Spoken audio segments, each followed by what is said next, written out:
It is overtime here again at Old Favorite Friday, and we have not talked about Ommegang in a while.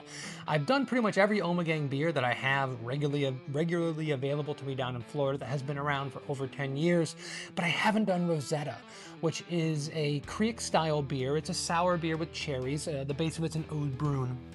And if you know anything about Ommegang, when you see a beer that has a bunch of cherries in it, one thing you can know is that they're not going to be heavy-handed, it's not going to be overly sweet, it's not going to be one-dimensional, it's going to be a foundationally perfect Belgian beer with being aged on cherries, giving that flavor complexity and the interesting flavors being added to the mix, not dominating the mix. And that's just the perfect way to describe this. So well balanced, the acidity is so well integrated into the beer from the tart cherries.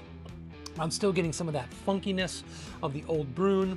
It's just, like I said, once again, the acidity is perfect. The fruit flavor is I would call it subtle.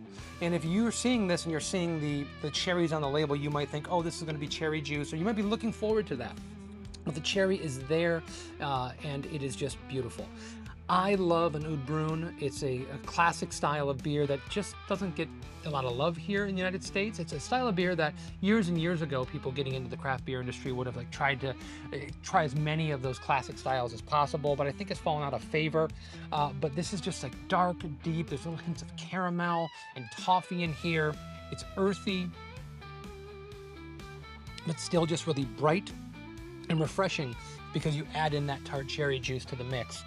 Ommegang's been around since 1997. This beer's been around since 2015, so it's only been around for 11 years. It made the cutoff. I really love this beer, so I was kind of waiting until it made that cutoff of being 10 years old or over 10 years old to be able to talk about it, because I really think it's a great example of the style without going too far in one direction, and something that's really a real crowd pleaser if you're looking for a beer like this.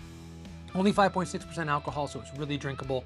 If I was gonna go with a food pairing with this, when you're talking about fruit beers, I think a lot of times I lean on duck because you see duck with like a cherry sauce or an orange glaze or things of that nature.